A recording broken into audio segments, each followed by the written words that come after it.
Goku now carries the burden of a timeline on his finger and is the only one that can protect the timeline from merging. My name is Michael from Vegeta T23 and welcome to the finale of What If Goku Agreed to Become the Earth's Guardian. Before we start, check out the previous parts to keep yourself updated on the series. With that, let's begin. Zeno asked Daishinkan on whether they should host a tournament or not. Daishinkan had no problem at hosting a tournament, but they had to let everyone know and also host the rules. And so they get to planning. Goku is still trying to figure out how to get the timeline to disappear, since it is in his hands. He comes up to a conclusion that he could use the dragon and power it up so that the dragon is linked to his ring so that he could use it to destroy the timeline. All of a sudden, he senses Ki behind him. He turns around and then he sees the Supreme Kai, Beerus, and Whis. All of a sudden, Daishinkan also comes by and then starts talking. Everyone bows, including Goku, and then Daishinkan goes on to explain the rules for the Tournament of Power. The rules are explained, everyone shits their pants, and then Goku gets told that he cannot participate in the tournament unless he gives the ring to somebody else who is strong enough to maintain the equilibrium of the timeline. Goku says there are plenty of people that can do that, and so he says that he will get on to finding the fighters for the tournament. Daishinkan is pleased, and then he leaves. Goku then starts gathering people for the tournament. So obviously Goku is in, Vegeta's in, Gohan's in, Raditz is in, and also Future Trunks, so that makes 5. Android 17 and 18 are also appointed. That making 7, Roshi and Tien are also in. They need Roshi's skill and Tien's strength and dexterity. Making that a 9, there is no 10th participant. However, Krillin pipes up, saying that he will be able to maintain himself in the tournament. And so Krillin is in, making that 10 people for the tournament. However, there is no Zeno Expo for them, since Goku's dragon is so strong that their mortal level is actually pretty decent. And so they don't need to go to the Zeno Expo, but in the meantime, they just wait. The Tournament of Power is set and they go to the Null Realm. They meet a lot of cool people and they meet the people from Universe 6, meeting the new Saiyans, and also Goku and the rest of the Saiyans meet Jiren. Jiren displays quite a good bit of power. However, before Goku actually manages to see everything, the tournament starts. The Saiyans manage to scatter everywhere and then start battling. Gohan and Trunks actually fight together, while Raditz, Vegeta, and Goku are on their own. As to what happened to Goku's ring, he actually gave it to Yamcha, since Yamcha is more than powerful enough to withstand the heat of the ring. So in this case, Yamcha is actually useful. Goku's fights with Jiren all go the same. Meanwhile, Vegeta and Raditz fight the Universe 6 Saiyans Caulifla and Kale. Meanwhile, Gohan fights Hit, and Trunks fights Kaba. Kaba notices similarities between his teacher and Trunks, and calls him out to be his son. It is technically not a lie, so Trunks confirms that.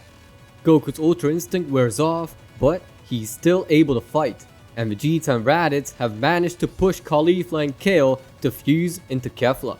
And so, Vegeta and Raditz fused as well, even though they really didn't want to. They fuse into Vegets, and then they start going off at Kefla.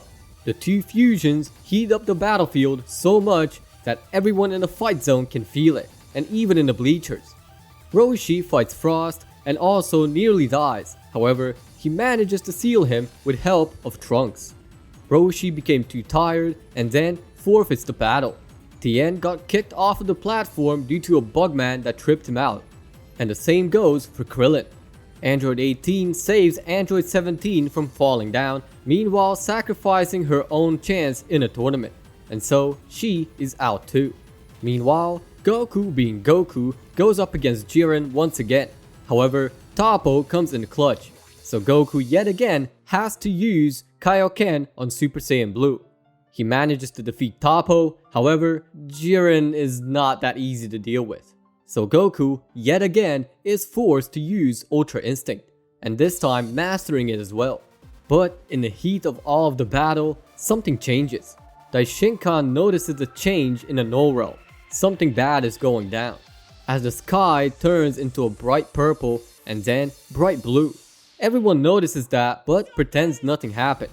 However, on the battlefield, Goku has used up all of his energy and the Ultra Instinct he used vanished, causing immense pain and then becoming unstable. Meanwhile, back home, the Dragon Balls have disappeared yet again. No one knows what is happening, but the same colored sky happens in the Universe 7 as well, and all across the cosmos. Daishinkan stops everyone in their tracks in the tournament and then goes on to explain what is going on. Blaming it on Goku, he explains that the two timelines have started merging, and now the tournament has to stay on hold. Goku, already tired as hell, figures what's going on and demands to go back home. Daishinkan teleports him home and then he meets Yamcha, who tells him exactly what happened. Goku knew about that, however, he doesn't know what's bound to happen. All of a sudden, Goku gets attacked from the back. Goku turns around and sees someone much like an Namekian. Who Goku's seen is Zalama, the creator of the Super Dragon Balls, and he's there to come and destroy Goku, explaining that Goku has managed to tamper with the flow of time and now he has to pay a price. Zalama disappears and now Goku is left alone. He gets a senzu bean and recovers from his wounds. He then goes on to explain exactly what happened in the tournament and how everything is going to shit because of him. Well, mostly Trunks as well, but it all depended on him, so he's going to pay the price. Daishinkan also rushes in, saying that he needs to fuse with the Super Dragon Balls in order to stand a chance against Zalama, as the Super Dragon Balls hold exactly enough power to go and defeat Zalama. Goku thinks of it and then he gets teleported to the Super Dragon Balls which Daishinkan held in the Null Realm, which is deteriorating by the minute. The Dragon Balls and Goku then start getting linked together, and before long, Goku has absorbed the power of the Super Dragon Balls, reaching his own version of the Dragon form. And now, he's going up against Zalama. Zalama realizes what Goku has done and then gets infuriated, creating a whole new universe for the two to go at it. Meanwhile, Goku is trying his best to get to Zalama, however, he cannot trace him. Goku searches the entire cosmos, however, he cannot get a hold of him.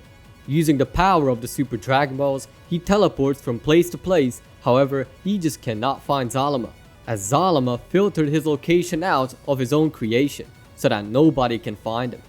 Goku tries for hours to find Zalama, and then finally, he gets a hold of him.